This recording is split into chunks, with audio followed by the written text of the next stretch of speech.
Ele foi chamado de o político mais popular do planeta por Barack Obama, mas os últimos anos foram duros com o ex-presidente do Brasil. Em 2017, Luiz Inácio Lula da Silva foi condenado por corrupção e preso.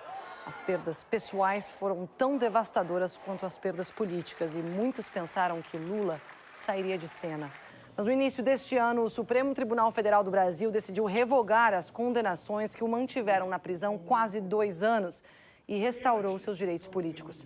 As sondagens mostram que Luiz Inácio Lula da Silva está bem colocado para vencer Jair Bolsonaro na eleição presidencial do próximo ano. Meu convidado no Global Conversation de hoje é o ex-presidente do Brasil e superstar da política, Lula.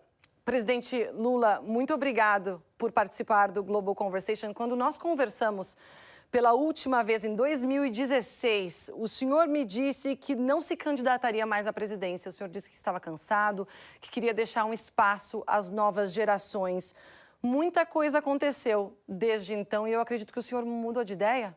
Olha, Anelisa, a primeira coisa que me fez mudar de ideia, é que quando eu falei para você a primeira vez, eu pensei que com 75 anos eu estaria velho. E eu descobri que eu estou novo com 75 anos.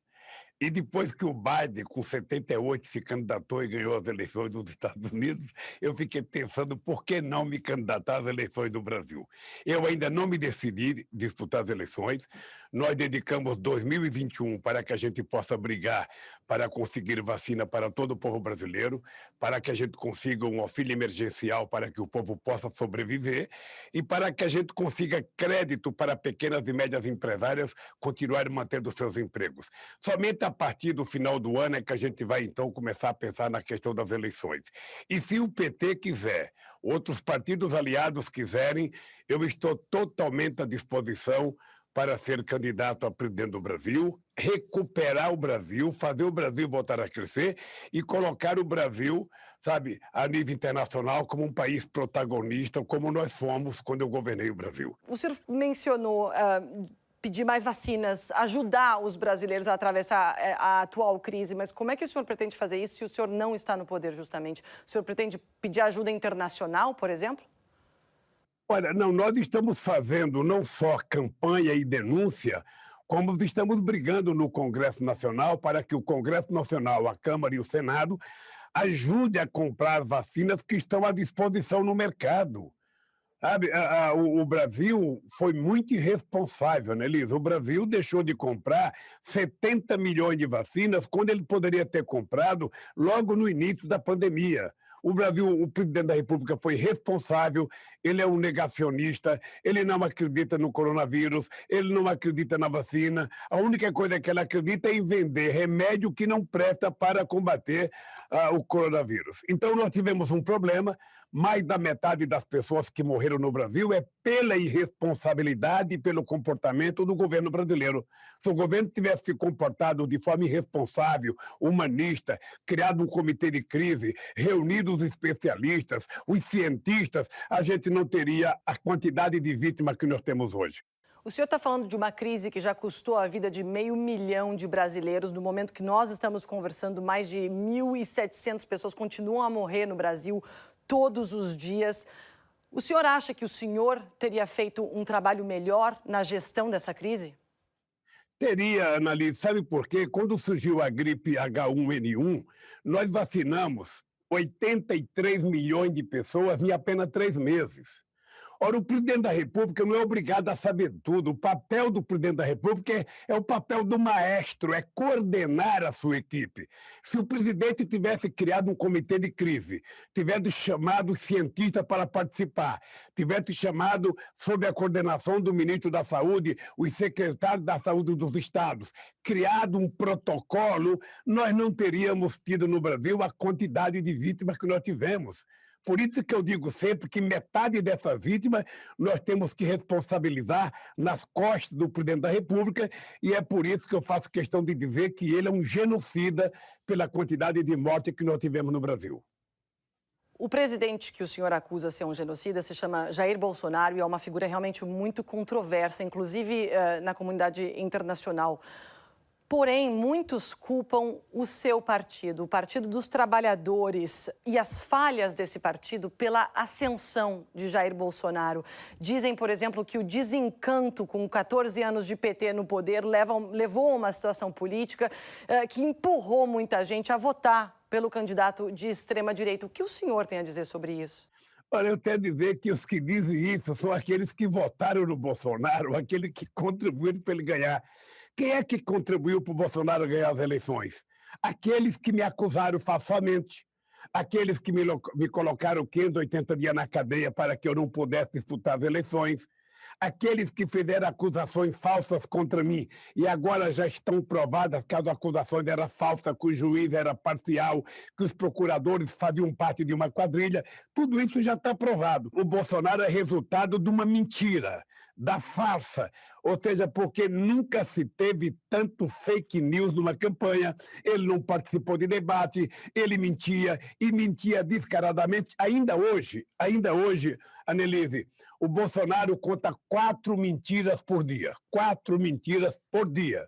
Ou seja, você imagina quanto que ele contou durante o processo eleitoral. Então, na verdade, o povo tomou uma decisão, na minha opinião, equivocada ao votar no Bolsonaro, mas esse é o risco da democracia, esse é o risco do processo eleitoral. A polarização no Brasil agora é diferente. Não é entre dois extremos, um de direita e um de esquerda. A polarização no Brasil é entre o fascismo e a democracia. Eu represento a democracia porque sou de um partido democrático que tem uma história de governança muito democrática e o Bolsonaro representa o fascismo. Então, o que está em jogo é isso. É uma polarização de verdade. O povo vai decidir quem gosta de democracia, quem quer o presidente democrático ou quem quer a continuidade de um fascista no governo. É isso que está polarizado e a gente não tem que ter medo da polarização.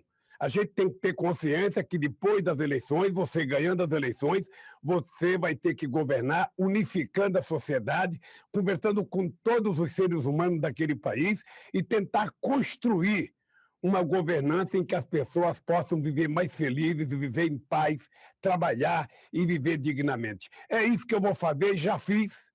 Já fiz uma vez, já fui presidente 8 anos, já consegui provar que é possível você construir um Brasil altamente desenvolvido, um Brasil que melhora a qualidade de vida do seu povo, e você sabe a luta que eu tenho contra a desigualdade para combater a pobreza. Nós conseguimos tirar o Brasil do mapa da fome da ONU e, lamentavelmente, a fome voltou ao nosso país. Então, eu sou um presidente que vou governar o Brasil para todos, mas as pessoas têm que saber entre governar para todos, a parte pobre da população é a parte que terá preferência numa governança minha. Presidente, parece que o senhor já está em campanha presidencial. Não, é bem possível, veja. O problema é o seguinte, é que eu não posso me anular, sabe? Eu tenho que mostrar para as pessoas que eu estou vivo, que eu estou disposto, que eu estou com saúde, que eu sei como fazer, sabe, a concertação desse país, que eu sei como construir a democracia. A primeira coisa que eu fiz quando eu ganhei as eleições em 2013, Annelise, foi criar um conselho de desenvolvimento econômico e social, colocando grandes empresários, padres, pastores, índios, negros, bancos, sindicalistas, ou seja, juntei a sociedade civil para que ela, junto comigo, assumisse a responsabilidade de governar o Brasil. E deu certo.